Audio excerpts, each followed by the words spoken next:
The baying of the hunting dog echoed across the Georgia plantation as Peter Williams moved through the moonlit kennels, his body slick with pig's blood, whispering commands he had secretly taught them during months of patient planning. What happened next would make Elias Ford, the most feared overseer in 3 counties, realize that even the most broken man could turn the predator into prey. The morning would bring screams, chaos, and a trail leading north that no hound would ever dare to follow again. Before we continue, please subscribe to make my day, and let me know in the comments where you are watching from.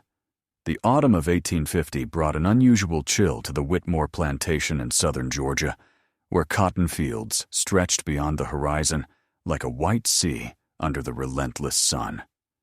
Among the hundreds of enslaved souls who toiled there, Peter Williams stood apart, not for his size, though he was tall and broad-shouldered, but for the quiet intelligence that flickered in his dark eyes. At 28 years old, he had spent his entire life on this land, watching the seasons change while his circumstances remained brutally constant. Peter possessed a rare gift that few recognized, a natural ability to communicate with animals that had manifested since childhood. As a boy, he had calmed wild horses with nothing but his voice and a gentle touch, tamed feral cats that wandered onto the plantation, and even convinced rattlesnakes to slither away rather than strike. His fellow slaves whispered that he carried some ancient magic in his blood, a connection to the natural world that slavery couldn't break. But Peter understood it differently. He simply listened to what the animals were telling him and spoke back in ways they could understand. The overseer, Elias Ford, had arrived at Whitmore Plantation 3 years earlier, with a reputation that preceded him like smoke from a house fire. Ford was a lean, weathered man with pale eyes that seemed to look right through a person, calculating their worth and finding them wanting. He had worked plantations from South Carolina to Louisiana, leaving behind a trail of broken spirits and unmarked graves. Master Whitmore had hired him specifically for his efficiency in maintaining discipline, and Ford had exceeded expectations in the most horrifying ways. Ford's most feared weapon wasn't the whip that hung from his belt, or the pistol tucked into his waistband. It was his pack of hunting dogs. 6 massive bloodhounds that he had trained not just to track runaway slaves, but to terrorize them into submission. These weren't ordinary tracking dogs. Ford had conditioned them to associate the scent of fear with permission to attack.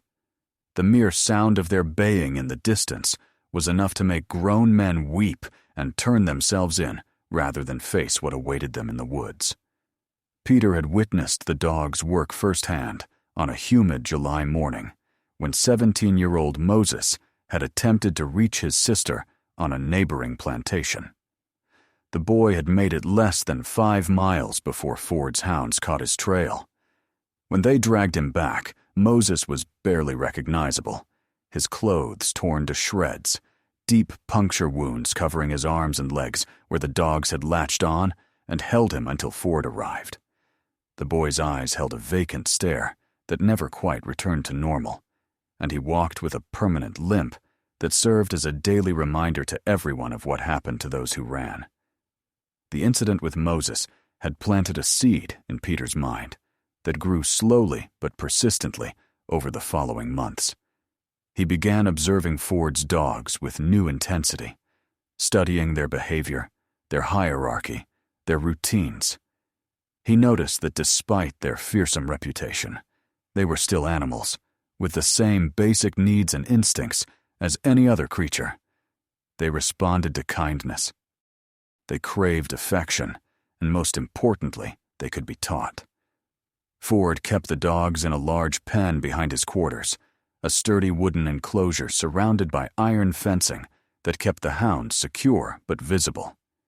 The overseer took pride in their appearance, keeping them well fed and groomed so they would look as intimidating as they were effective. Every morning at dawn, Ford would emerge from his cabin and walk the perimeter of the pen, inspecting his prized hunters while they pressed against the fence, eager for attention and the promise of work. Peter's opportunity came through his assigned duties in the plantation smokehouse, which sat approximately 50 yards from Ford's quarters. His job was to tend the fires that preserved the meat, a position that required him to work odd hours and move about the grounds when others were sleeping or occupied elsewhere. It was during these quiet moments that Peter began his careful campaign to win over Ford's hunting pack. The first step required weeks of patient observation. Peter learned each dog's individual personality, identifying the alpha male, a scarred beast named Rex, who bore the marks of countless hunts, and the more submissive females who followed his lead. He discovered that despite their training to attack fleeing slaves, they were hungry for positive interaction and affection that Ford rarely provided beyond basic maintenance. The overseer treated them as tools rather than living creatures, which created an opening that Peter recognized he could exploit. On a moonless night in early September, Peter made his first direct contact with the dogs. Armed with scraps of fresh pork from the smokehouse, he approached the pen slowly, speaking in low, soothing tones that he had perfected over years of working with animals. The dogs initially growled and showed their teeth, but Peter's calm persistence and the offering of food gradually won them over. By the end of that first encounter, 2 of the younger females were allowing him to scratch behind their ears through the fence. Night after night, Peter continued his secret visits to the pen, each time building greater trust with Ford's hounds. He learned their names by listening to the overseer's commands during training sessions, memorizing which dogs responded to which vocal cues and hand signals. Rex proved the most challenging to win over. The alpha's loyalty to Ford ran deeper than simple conditioning, but even he eventually succumbed to Peter's patient approach and genuine affection. The breakthrough came when Peter realized that Ford's training methods relied heavily on fear and dominance, creating dogs that were eager to please, but lacking in true emotional connection to their handler. Peter offered something different, genuine care and understanding that spoke to their basic canine nature. Within weeks, the dogs were greeting his nighttime visits with wagging tails and quiet whines of excitement that had to be carefully managed to avoid attracting Ford's attention. As autumn deepened and the cotton harvest reached its peak, Peter began the second phase of his plan. Having established trust with the dogs, he started introducing new commands and associations that would serve his ultimate purpose. Using techniques he had observed from watching Ford's training sessions, but applying them with kindness rather than brutality, Peter taught the dogs to respond to his voice with the same obedience they showed their official handler. The process required incredible patience and precision. Peter had to ensure that his training didn't interfere with the dog's performance for Ford during the day, while simultaneously building new neural pathways that would serve his purposes when the time came. He accomplished this by using slightly different vocal tones and hand signals that were similar enough to Ford's commands to feel familiar, but distinct enough that the dogs learned to associate them specifically with Peter. During this time, Peter also began preparing for the physical aspects of his plan. He studied Ford's routines obsessively, noting when the overseer was most vulnerable, where he spent his time, and how the dog's presence might be used against him. Peter realized that Ford's confidence in his own security measures had made him careless. The overseer never imagined that someone might turn his own weapons against him. The catalyst for action came on a cold November morning when Ford decided to make an example of Sarah, a young woman who had been caught trying to send a letter to her children on another plantation. Ford announced that he would use this incident to demonstrate the consequences of unauthorized communication, and he ordered the dogs to be prepared for a public display of discipline that would serve as a warning to everyone on the plantation. Peter watched in horror as Ford had Sarah tied to a post in the main yard, while the assembled slaves were forced to witness what followed. The overseer released 2 of his smaller dogs and commanded them to circle the terrified woman, snapping at her legs and arms while she screamed for mercy. The dogs didn't seriously injure her. Ford was too clever to permanently damage valuable property, but the psychological impact was devastating. Sarah's terror was palpable, and Peter could see the effect it had on everyone present.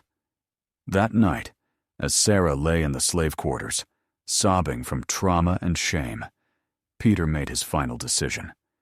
He had been planning and preparing for months, but seeing Ford's casual cruelty toward an innocent woman crystallized his resolve. The overseer had to be stopped, and Peter finally had the means to do it. The plan required careful timing and perfect execution.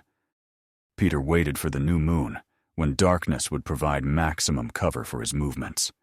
He also needed Ford to be in his quarters alone, without the unpredictable presence of visitors or other plantation personnel who might complicate the situation. Fortune smiled on Peter's preparation when Master Whitmore announced he would be traveling to Savannah for business, leaving Ford in complete control of the plantation for several days. On the chosen night, Peter began his preparations while the plantation slept. He had been collecting pig's blood from the smokehouse for weeks, storing it in small containers hidden beneath the floorboards of his own cabin. The blood served multiple purposes in his plan. It would mask his human scent, create the right olfactory associations for the dogs, and provide the visceral element that would trigger their hunting instincts when properly directed. Peter coated himself thoroughly with the pig's blood, paying special attention to his hands and clothing where the scent would be strongest. The sensation was revolting, but he forced himself to focus on the greater purpose his actions would serve. This wasn't just about revenge against Ford, though that desire certainly burned within him. It was about protecting everyone on the plantation from the overseer's reign of terror. Moving silently through the darkness, Peter approached Ford's quarters from the side where shadows were deepest and the likelihood of detection was minimal. The dogs detected his presence long before he reached their pen, but instead of raising an alarm, they pressed against the fence with tails wagging, recognizing their secret friend, despite the strange smell that now covered him. Peter spent several precious minutes calming the dogs and reinforcing their positive association with his presence. He whispered the commands he had taught them over months of careful training, ensuring they understood that what was about to happen was sanctioned by someone they trusted and respected. The dogs' training had prepared them to follow strong leadership, and Peter had positioned himself as an alternative alpha whose authority they had learned to acknowledge. The next phase required Peter to release the dogs from their pen, a task that involved manipulating the heavy iron latch that Ford used to secure the enclosure. Peter had practiced this maneuver during his nighttime visits, using scraps of metal to understand how the mechanism worked and how much force would be required to open it quietly. The latch clicked open with only the slightest sound, and the dogs remained calm as Peter swung the gate wide. Rather than rushing out in excitement, the dogs looked to Peter for guidance, their months of secret training having taught them to await his commands before acting. Peter felt a moment of profound responsibility as he realized how completely these animals now trusted him. What he was about to ask them to do would fundamentally change their nature, transforming them from tools of oppression into instruments of justice. Peter led the pack toward Ford's cabin, his heart pounding as they crossed the open ground between the pen and the overseer's quarters. The dogs moved silently, their natural hunting instincts enhanced by their understanding that this was serious business requiring stealth and focus. Peter could feel their anticipation building as they approached their target, months of conditioning finally coming to fruition. Ford's cabin sat elevated on wooden posts, with a small porch and steps leading to the front door. Peter knew from careful observation that the overseer typically left his windows open during warm nights, relying on the presence of his dogs to deter any potential threats. Tonight, that assumed security would become Ford's downfall. Peter positioned himself beneath one of the open windows and began the final phase of his plan. Using hand signals and whispered commands that the dogs had learned to obey without question, he directed their attention toward the cabin and the man sleeping inside. The scent of pig's blood that covered Peter created powerful olfactory associations that linked him to the hunt while simultaneously triggering the dog's predatory instincts. The genius of Peter's approach lay in how he had restructured the dog's understanding of their role. Instead of seeing Ford as their master and protector, months of secret conditioning had taught them to view Peter as their true alpha and Ford as simply another target to be hunted.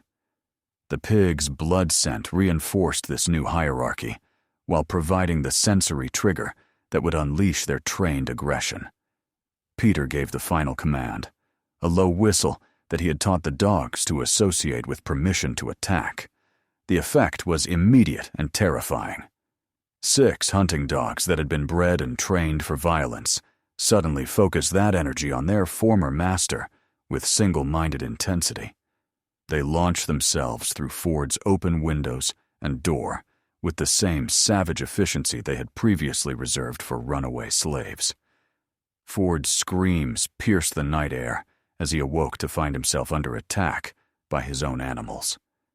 The overseer, who had inspired fear in hundreds of enslaved people through his control of these very dogs, now experienced that terror firsthand as the pack descended upon him with unprecedented fury. The irony was not lost on Peter, who watched from outside as justice finally visited the man who had dispensed so much cruelty. The attack was swift and decisive. Ford's training had made the dogs efficient killers, and they applied those skills with lethal effectiveness against their former handler. Peter felt no satisfaction in Ford's suffering, only a grim sense that balance had been restored to a world that had been twisted by the overseer's cruelty.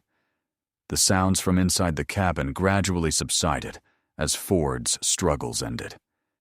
Peter knew he had only minutes before the commotion attracted attention from other parts of the plantation.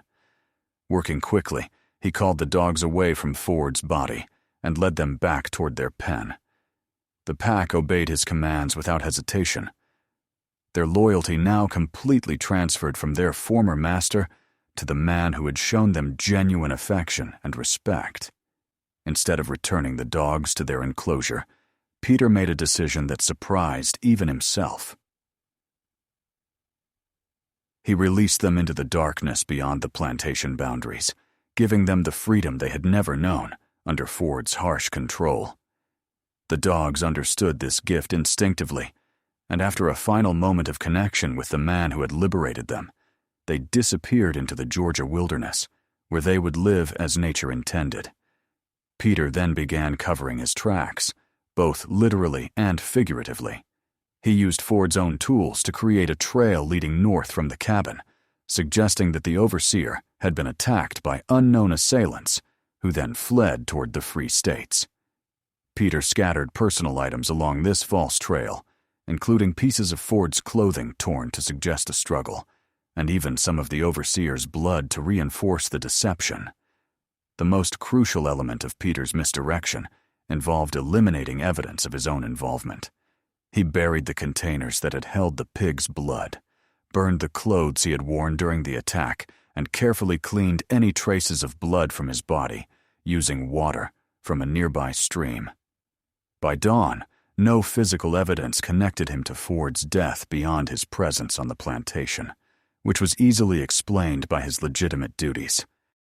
When Master Whitmore returned from Savannah 2 days later, he found his plantation in chaos.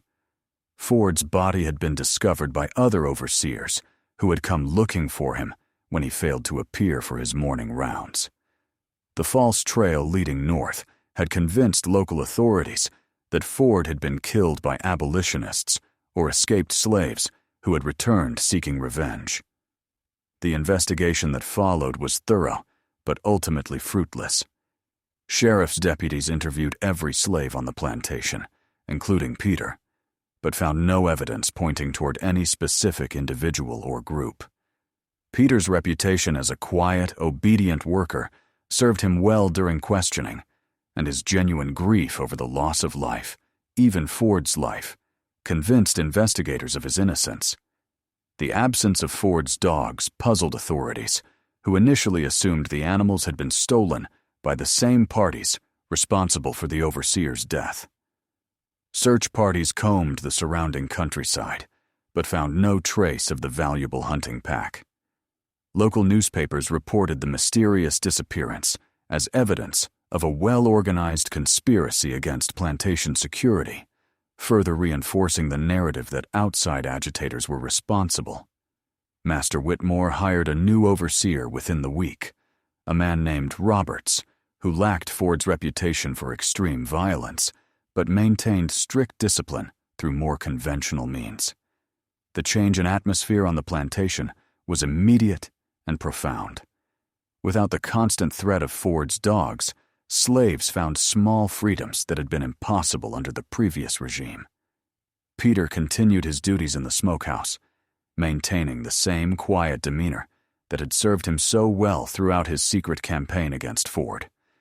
He never spoke of what had happened that night, not even to his closest friends among the slave community, understanding that some secrets were too dangerous to share. The knowledge of what he had accomplished remained locked within his own heart, a private victory in a war that few even recognized was being fought. Months passed, and the memory of Ford's reign of terror began to fade as life on the plantation settled into new routines. Peter noticed changes in his fellow slaves that went beyond the simple absence of physical intimidation. People stood a little straighter, spoke with slightly less fear, and dared to hope for small improvements in their daily existence. The psychological impact of Ford's removal had created ripple effects that touched every aspect of plantation life. The true measure of Peter's success became apparent when Roberts attempted to acquire new hunting dogs to replace Ford's missing pack. Despite offering substantial sums to dog traders throughout Georgia and South Carolina, Roberts found that no animal would work effectively in the role Ford's hounds had filled. Word had somehow spread through the complex networks that connected plantations across the South, and dogs that had been bred and trained for slave catching refused to perform when brought to Whitmore Plantation. Local animal handlers attributed this phenomenon to supernatural causes, claiming that the ghost of Ford's pack haunted the grounds and prevented other dogs from taking their place. Peter understood the real explanation was far more practical, but equally effective. His liberation of Ford's dogs had sent a message through the animal kingdom that was beyond human comprehension, but clearly understood by creatures who lived closer to natural law than their human masters. As winter gave way to spring, Peter began considering the next phase of his life.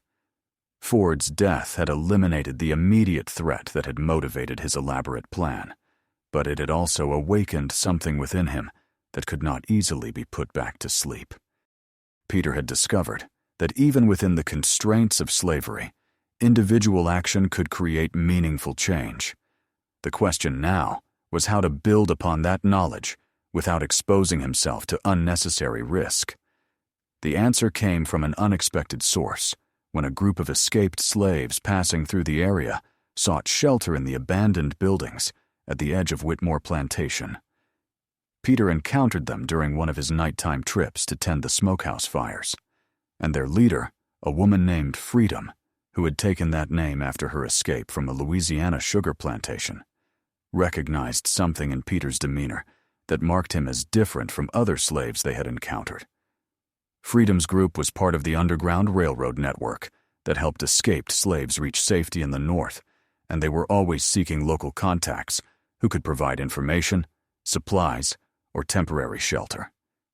Peter's position on the plantation, combined with his demonstrated ability to take decisive action without detection, made him an ideal candidate for recruitment into their secret organization. The decision to join the Underground Railroad represented a significant escalation in Peter's resistance activities, but it felt like a natural progression from his successful campaign against Ford. Having proven to himself that carefully planned action could achieve seemingly impossible goals, Peter was ready to apply those same skills to helping others escape the bonds of slavery entirely. Over the following months, Peter became a crucial link in the Underground Railroad chain that ran through central Georgia. His work in the smokehouse provided legitimate reasons to be active during unusual hours, and his reputation for reliability made it easy to explain away any minor inconsistencies in his routine. Most importantly, his experience with Ford had taught him how to think strategically about security and misdirection. Peter's first Underground Railroad operation involved helping a family of 4 escape from a neighboring plantation, where conditions had become unbearable under a new overseer who made even Ford seem merciful by comparison. Peter provided them with food, supplies, and detailed information about safe routes north, drawing on his extensive knowledge of local geography and seasonal patterns that affected travel conditions. The success of that first mission led to others, each one carefully planned and executed with the same attention to detail that had characterized Peter's campaign against Ford. Word of his reliability spread through the Underground Railroad network, and soon conductors from as far away as South Carolina were routing escapees through Georgia specifically to take advantage of Peter's assistance. Peter's activities inevitably attracted the attention of slave catchers and local authorities, but his careful operational security kept him one step ahead of detection. He never met escaped slaves directly, instead using a system of dead drops and coded messages that maintained separation between different elements of the operation. If any single link in the chain was compromised, the damage would be contained without exposing Peter or other key operators. The psychological impact of Peter's Underground Railroad work extended far beyond the individual slaves he helped escape. Knowledge that successful resistance was possible spread through the slave communities across central Georgia, inspiring others to take their own steps toward freedom. Some followed Peter's example by escaping north, while others found ways to resist oppression within the constraints of their existing circumstances. Master Whitmore began noticing increased restlessness among his slaves during the summer of 1851, nearly a year after Ford's death. Productivity remained acceptable, but there was a subtle shift in attitudes that suggested people were no longer resigned to permanent bondage. Whitmore attributed this change to the absence of Ford's intimidating presence and made plans to hire additional security personnel to restore proper discipline. Peter understood that his window of opportunity was closing as plantation owners throughout the region began implementing new security measures designed to prevent both escapes and internal resistance. The success of the Underground Railroad operations had inadvertently made life more difficult for slaves who remained behind as masters cracked down on everyone in response to the activities of a few. The decision to make his own escape came when Peter learned that Whitmore was planning to sell several slaves to cover debts incurred by failed cotton speculation. Peter's name appeared on the preliminary list of people to be sold, along with several others who had worked closely with him over the years. The prospect of being separated from the community where he had built his resistance network, combined with the uncertainty of conditions under a new master, convinced Peter that the time had come to seek freedom for himself. Planning his own escape required different considerations than the operations Peter had organized for others. As someone known to plantation authorities and local law enforcement, he would face greater scrutiny than anonymous runaways from distant locations. Peter also needed to ensure that his departure wouldn't compromise the Underground Railroad network he had helped establish, which meant severing all connections and eliminating evidence of his activities. Peter spent weeks preparing for his escape, using techniques he had learned from helping others while adapting them to his specific situation. He accumulated supplies gradually, hiding food, clothing, and tools in various locations along his planned route north. Most importantly, he created multiple false trails and misdirection strategies designed to confuse pursuers and buy precious time during the critical early stages of his flight. The night Peter chose for his escape coincided with a violent thunderstorm that would mask sounds of his departure while making tracking more difficult for any pursuit that might be organized. Peter had studied weather patterns for months, waiting for conditions that would provide natural cover for his activities. The storm that finally arrived exceeded his expectations, bringing torrential rain and high winds that would challenge even the most determined slave catchers. Peter's escape route took him through terrain he had scouted during his Underground Railroad operations, following paths that avoided main roads and populated areas where he might be recognized. He moved quickly through the darkness, his intimate knowledge of local geography allowing him to navigate confidently despite the challenging weather conditions. Every mile he covered increased his chances of reaching safety before his absence was discovered. Dawn broke gray and stormy, with rain continuing to fall as Peter reached the first safe house on his planned route. The operator there, a free black farmer named Joshua, who had been working with the Underground Railroad for years, provided Peter with dry clothes, hot food, and updated information about conditions further north. Peter's reputation had preceded him, and Joshua treated him with the respect accorded to a proven ally rather than just another escapee.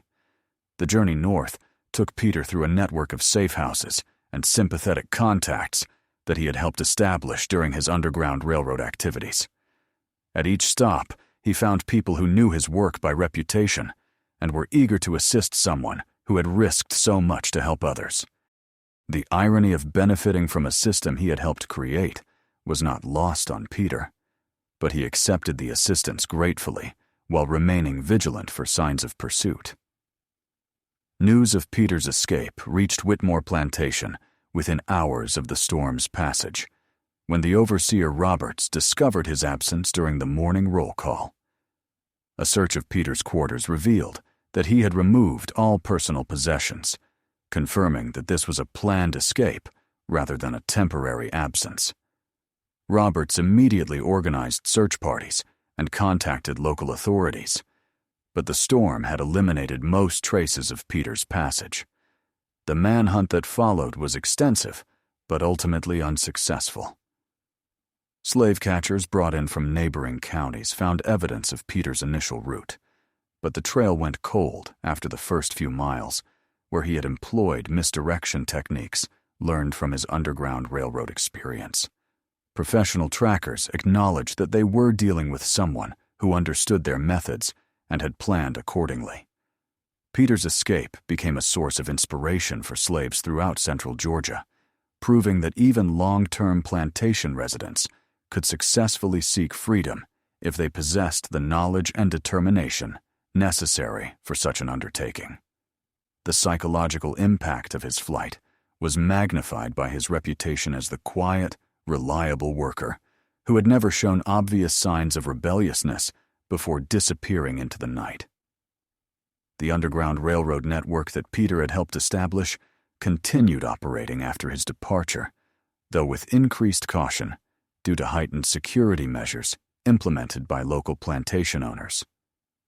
The operators Peter had recruited and trained carried on his work, helping dozens of additional slaves reach freedom over the following months and years.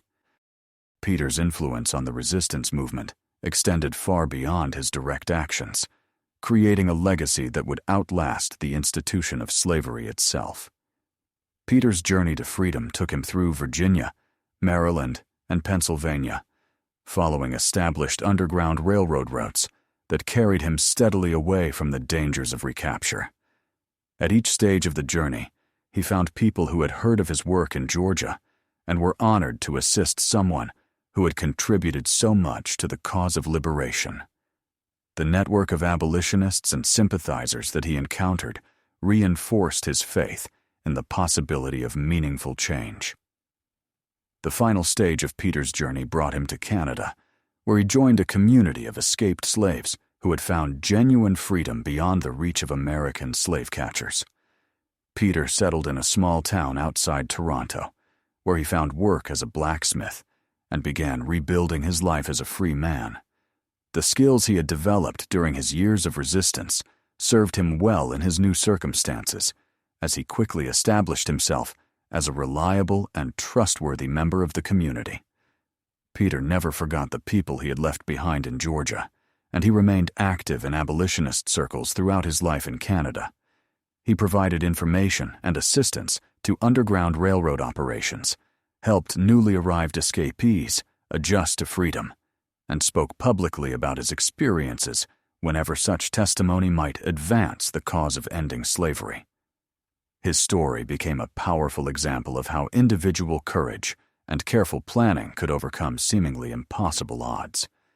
The dogs that Peter had liberated from Ford's kennel were occasionally sighted in the Georgia wilderness over the years that followed, living as a wild pack that avoided human contact while thriving in their natural environment. Local hunters reported encounters with unusually large and intelligent animals that seemed to understand human behavior well enough to avoid traps and other dangers. These sightings became part of local folklore, with many people attributing supernatural qualities to the creatures that had once terrorized escaped slaves.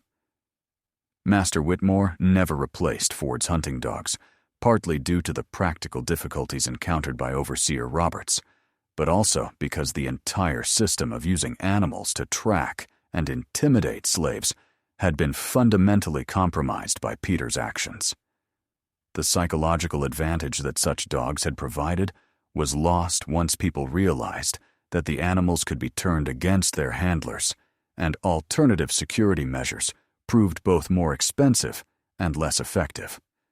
The plantation system that had defined life in central Georgia for generations began changing in subtle ways following Peter's escape and the broader Underground Railroad activities he had inspired. While slavery remained legal and enforced, the absolute control that masters had once exercised over their human property was gradually eroded by the knowledge that resistance was possible and that escape routes existed for those brave enough to use them. Peter's story spread through both slave communities and abolitionist networks, becoming a powerful example of how intelligence, patience, and careful planning could achieve goals that seemed impossible through direct confrontation. His success in turning Ford's own weapons against him demonstrated that oppressive systems contained the seeds of their own destruction if individuals were clever enough to exploit those weaknesses. The legacy of Peter's resistance extended far beyond the immediate impact of Ford's death or his own successful escape. The techniques he had developed for building trust with animals, organizing clandestine operations, and maintaining operational security became part of the collective knowledge that Underground Railroad operators shared with each other. His innovations in misdirection and counter-surveillance helped countless other escapees reach freedom over the years that followed. As Peter aged in his Canadian home, surrounded by children and grandchildren who had never known slavery, he often reflected on the night when he had coated himself in pig's blood and crept into Ford's kennel with revenge and justice burning in his heart. That moment had changed not only his own destiny, but the lives of everyone who had benefited from the Underground Railroad network he had helped establish. The quiet slave, who had possessed an unusual gift for communicating with animals, had discovered that his greatest talent lay in understanding human nature and finding ways to turn oppression against itself. The hunting dogs never returned to their former work, and the blood-soaked night, when they had torn their master apart, became a turning point in the long struggle for freedom that would eventually consume the nation in civil war. Peter Williams had struck the first blow in that conflict, proving that even the most powerless individual could find ways to fight back against injustice when they possessed the courage to act and the intelligence to plan carefully. In the end, Peter's triumph lay not just in his personal escape from slavery or his successful revenge against Ford, but in his demonstration that resistance was possible even under the most oppressive circumstances. His story became a beacon of hope for everyone who faced seemingly impossible odds, proving that determination, careful planning, and a willingness to take calculated risks could overcome even the most entrenched systems of oppression.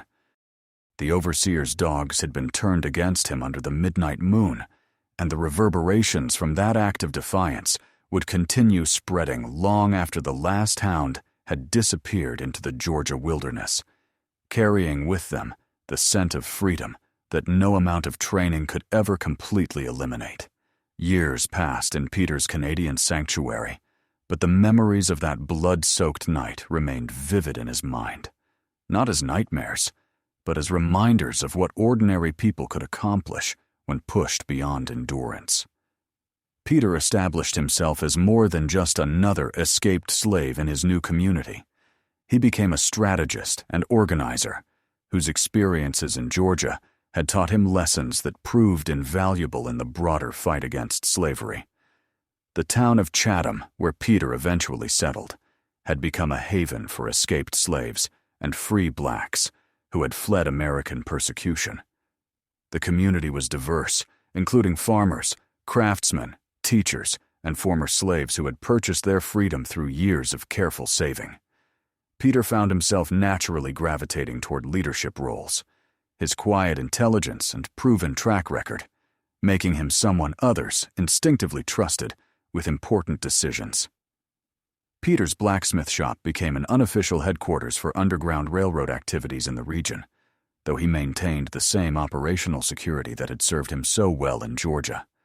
The shop's legitimate business provided cover for meetings and planning sessions, while the steady stream of customers created opportunities to pass information and coordinate assistance for newly arrived escapees.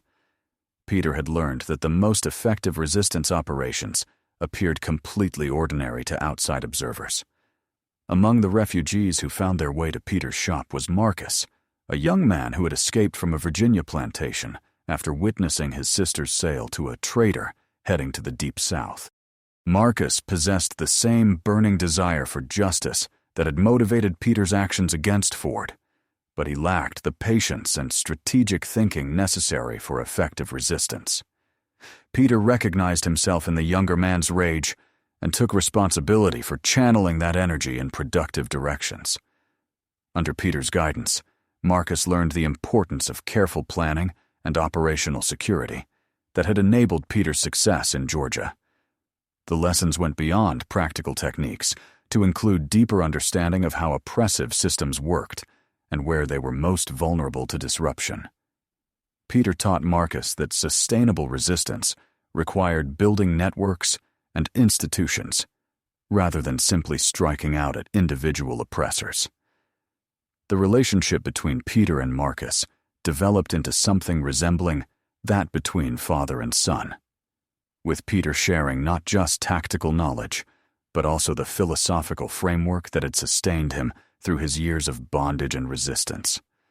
Marcus absorbed these lessons eagerly, eventually becoming one of Peter's most trusted associates in Underground Railroad operations that stretched from Canada down into the American South. Through Marcus, Peter learned of developments on plantations throughout Virginia and the Carolinas, where his story had become part of the oral tradition that sustained hope among enslaved communities.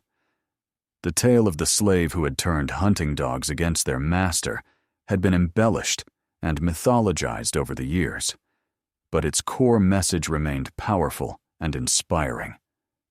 Peter felt both pride and responsibility knowing that his actions continued to influence people he would never meet. The network of contacts that Peter established in Canada included not just escaped slaves, but also white abolitionists, sympathetic officials, and even some former slave owners who had experienced changes of heart regarding the institution they had once supported. These diverse connections provided Peter with information and resources that enhanced his effectiveness in helping others escape bondage. He learned to work with people across racial and class lines, building coalitions that were stronger than any single group could be alone. One of Peter's most valuable allies was Dr. Alexander Ross, a Canadian physician who had dedicated his life to Underground Railroad activities.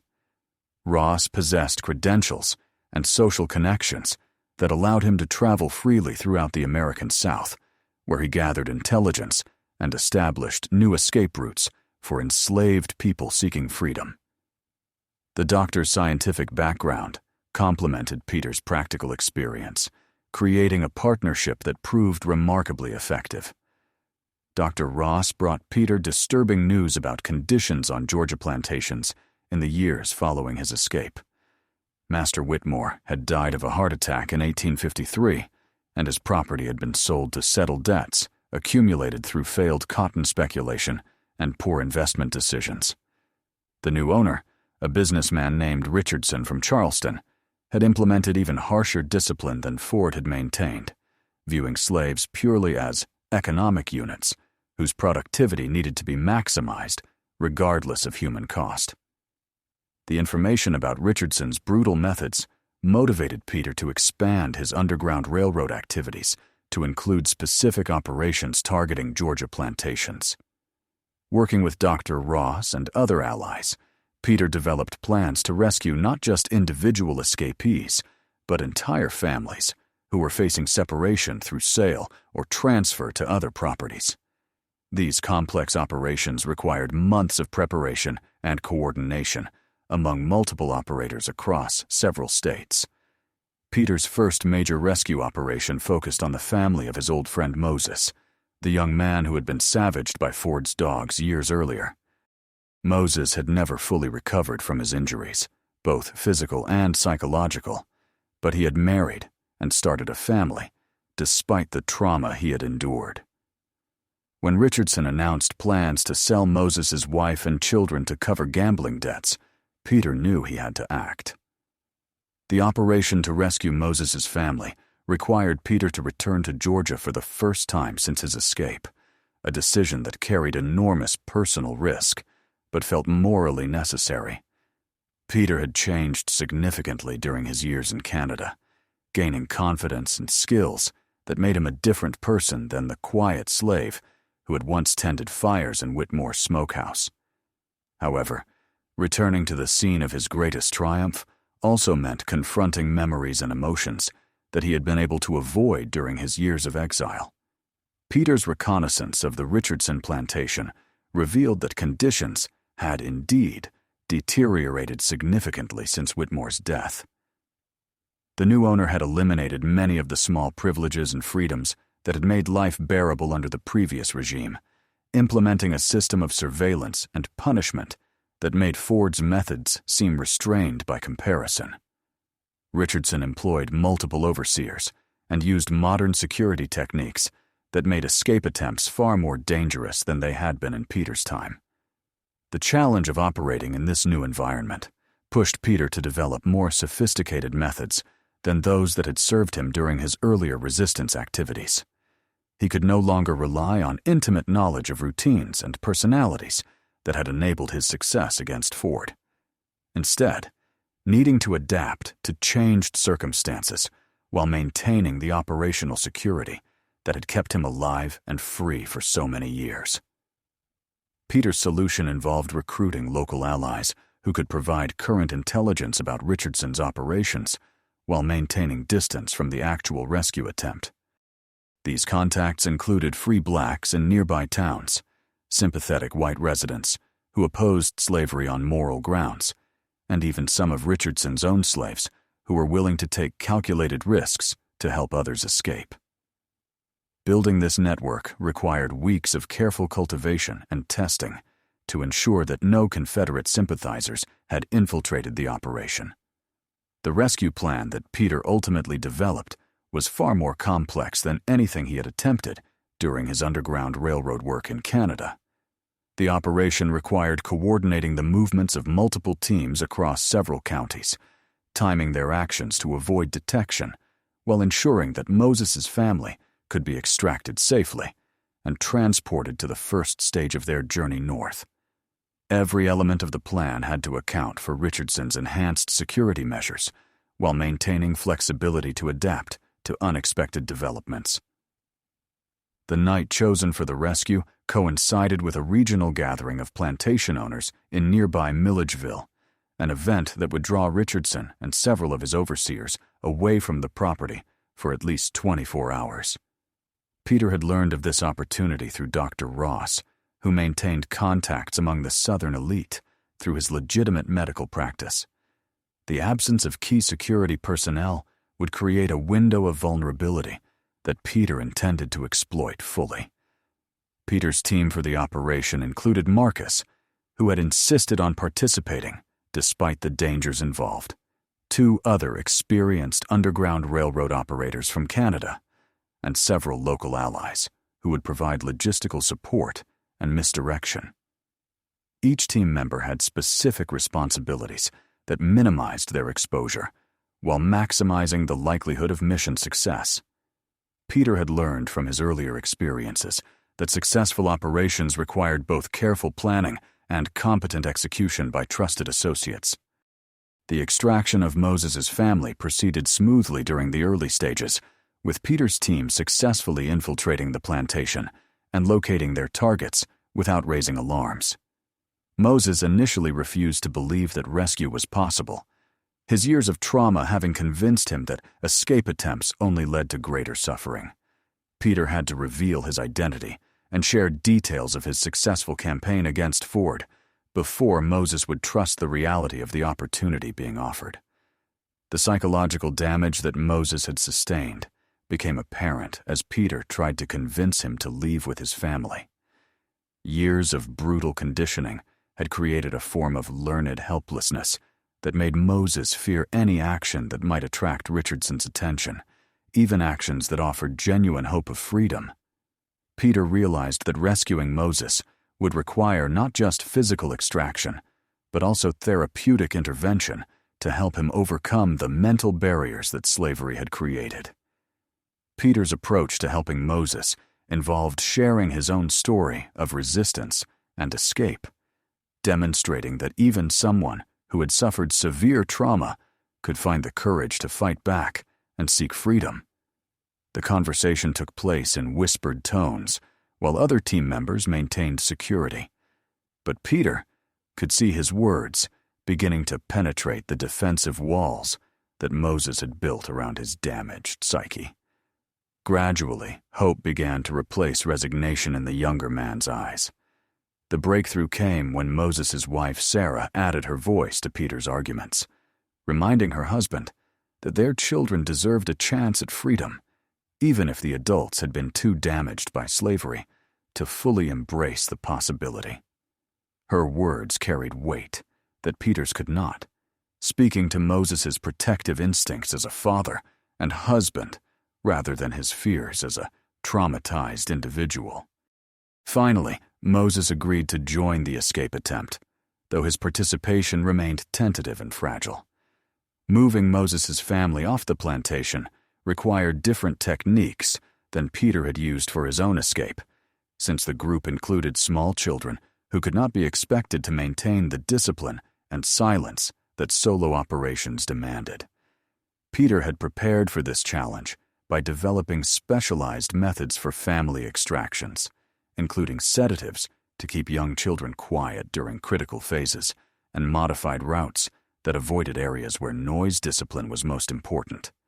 The journey from Richardson's plantation to the first safe house took the rescue team through terrain that had changed significantly since Peter's original escape. New roads and settlements had altered the landscape, while increased patrols and security measures made travel more dangerous than it had been during the 1850s. Peter found himself adapting his knowledge of local geography to account for these changes, while maintaining the pace necessary to stay ahead of any pursuit that might be organized. The safe house that served as the first stage of the escape route was operated by Ezra, a free black farmer who had been working with the Underground Railroad for over a decade. Ezra's property included hidden compartments and concealed routes that had been refined through years of experience, helping escapees reach freedom. Peter had worked with Ezra during previous operations, establishing the trust and communication protocols that made complex rescues possible. Moses's psychological condition became a major concern during the first days of the journey north, as the reality of what he had done began to sink in and create new anxieties about potential consequences. Peter had anticipated this reaction based on his own experiences with trauma and resistance. But dealing with it while maintaining operational security and travel schedules proved more challenging than he had expected. Moses's fears threatened to compromise the entire operation if they led to panic or irrational behavior. Peter's solution involved assigning Marcus to work specifically with Moses, drawing on the younger man's own experiences with trauma and recovery to provide peer support that Peter's leadership role made difficult to offer directly. Marcus understood the psychological challenges that Moses was facing because he had worked through similar issues during his own adaptation to freedom. The relationship between the two men became a crucial element in maintaining group cohesion during the most dangerous phases of the journey. The rescue team's route north took them through Virginia and Maryland, following established underground railroad paths that Peter had helped develop during his years of Canadian operations. However, traveling with a family group required modifications to standard procedures, including longer stops at safe houses and alternative transportation methods that could accommodate children and individuals with limited mobility. Every deviation from normal protocols created new risks that had to be carefully managed. The most dangerous moment of the journey came when the group encountered a patrol of slave catchers near the Maryland border, forcing them to take refuge in a swamp for nearly 24 hours while the hunters searched the area. Moses's youngest child developed a fever during this ordeal, creating a medical emergency that threatened to expose the entire group if the child's condition deteriorated further. Peter found himself making life and death decisions that weighed individual welfare against collective security.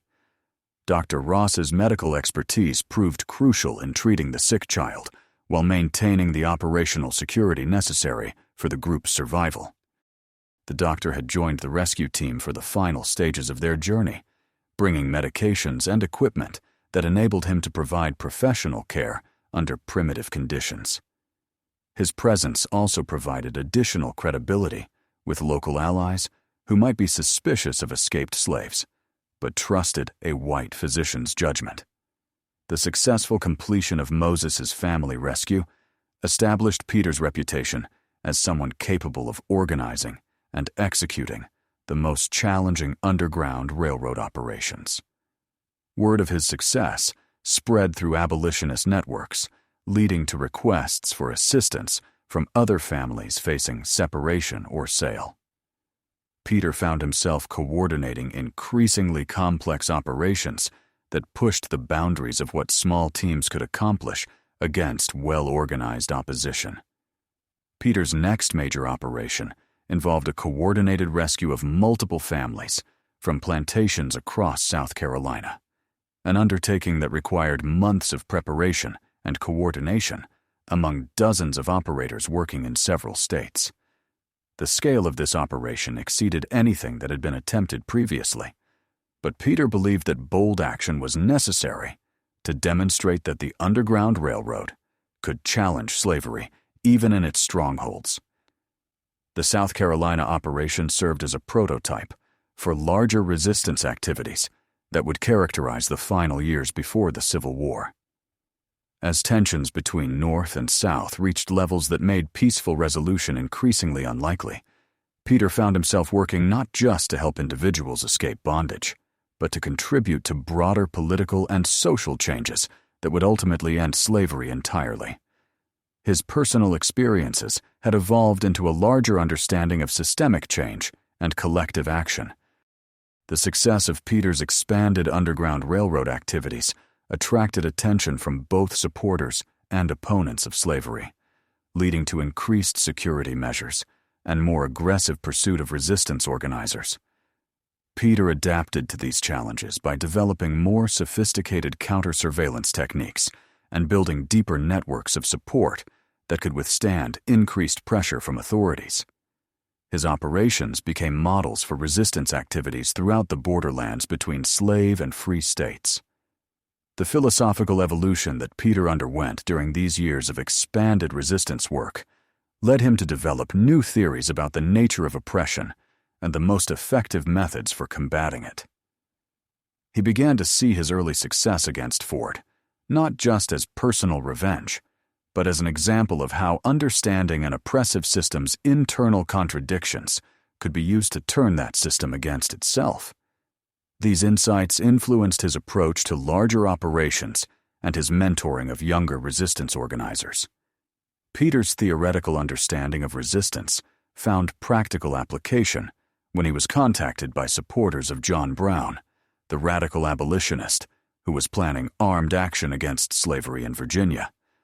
Brown's representative sought Peter's expertise in animal handling and rural operations. Recognizing that his unique combination of skills and experience could contribute significantly to their planned uprising, Peter found himself weighing the potential benefits of direct military action against his preference for careful targeted operations. The decision to support Brown's activities marked a significant escalation in Peter's resistance work, moving from underground railroad operations to direct military action against slavery. Peter's role in the preliminary planning for Brown's raid involved sharing intelligence about plantation security measures and animal management techniques that could be used to neutralize guard dogs and horses. His expertise proved valuable in developing tactical approaches that Brown's other supporters lacked. However, Peter's involvement in Brown's planning also exposed him to new levels of risk. As military action against slavery would inevitably provoke harsh retaliation from authorities, Peter found himself balancing his desire to support bold action against slavery with his responsibility to protect the underground railroad networks that depended on his leadership and expertise. The tension between these competing obligations forced him to make difficult choices about how to allocate his time and resources. The failure of Brown's raid at Harper's Ferry in 1859 created a crisis for all resistance organizers, as authorities launched sweeping investigations designed to identify and arrest anyone connected to anti-slavery activities. Peter's association with Brown's planning made him a target for federal marshals and Southern vigilantes, who were determined to crush organized resistance before it could spread further. He found himself forced to suspend most of his underground railroad operations while focusing on personal survival.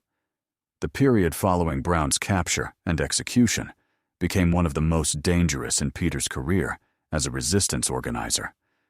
As tensions between North and South reached levels that made compromise increasingly impossible, Peter used this time to consolidate his networks and prepare for the larger conflict that he recognized was becoming inevitable.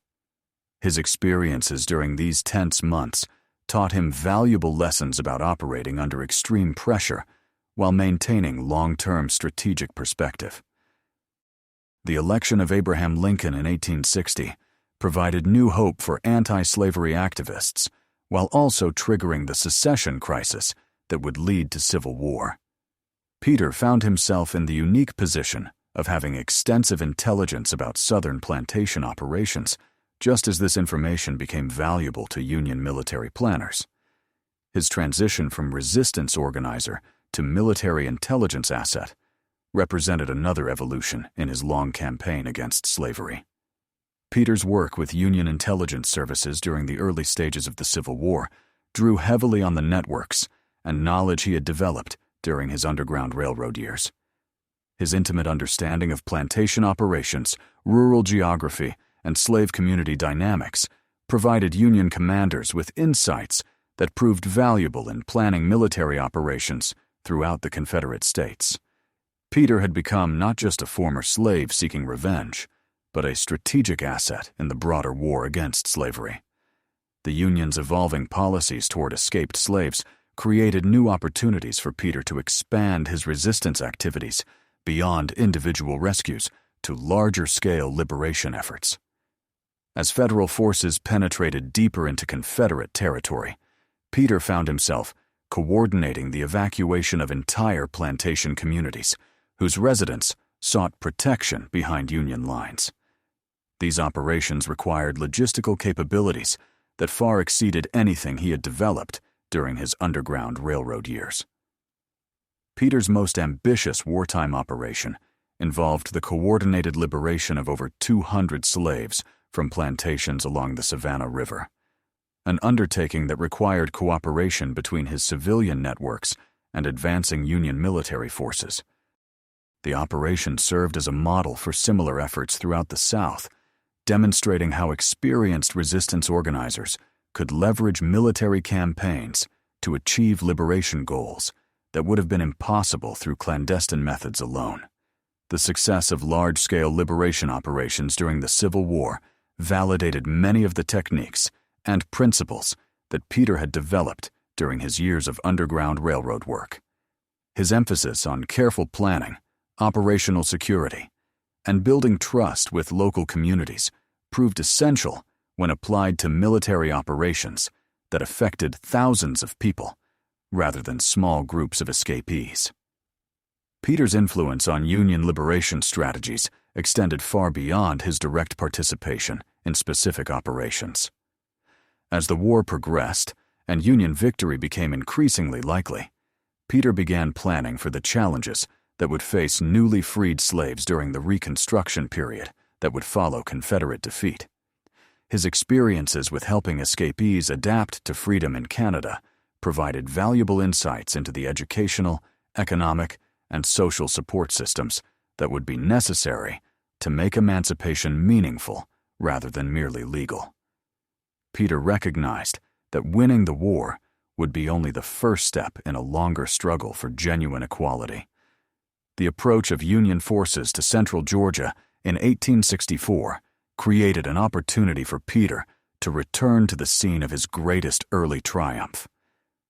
As General Sherman's march to the sea brought Federal troops within striking distance of the Whitmore plantation, where Peter's resistance career had begun, Peter volunteered to serve as a guide for Union forces operating in the area, offering his intimate knowledge of local geography and plantation operations to support military objectives. Peter's return to the Whitmore plantation after more than a decade of exile was emotionally complex, mixing satisfaction at the Union's arrival with grief for the suffering that had continued during his absence. The plantation had changed hands multiple times since Richardson's ownership, with each successive owner implementing increasingly harsh conditions as the war made slave labor more valuable and escape more common. Peter found himself confronting the limits of individual resistance when faced with the scale of systemic oppression. The liberation of Whitmore Plantation provided Peter with closure on the personal journey that had begun with his secret campaign against Ford. But it also highlighted the broader work that remained to be done in transforming Southern society. Peter discovered that many of the people he had known during his time in bondage had died from overwork, disease, or punishment, while others had been sold away to plantations deeper in the Confederate interior, where Union forces had not yet penetrated. Among the survivors Peter encountered during the plantation's liberation was an elderly woman named Grace, who had served as an informal leader among the slave community during the years following Peter's escape. Grace had kept alive the story of Peter's triumph over Ford, using it to maintain hope and inspire resistance among people facing increasingly desperate conditions. Her preservation of Peter's legacy demonstrated how individual acts of courage could influence communities across generations. The reunion between Peter and the surviving members of his old community provided an opportunity to share stories and experiences that helped everyone process the trauma of their years in bondage. Peter learned about the various forms of resistance that had continued after his departure, including work slowdowns, sabotage, and assistance to other escapees who had followed routes he had established.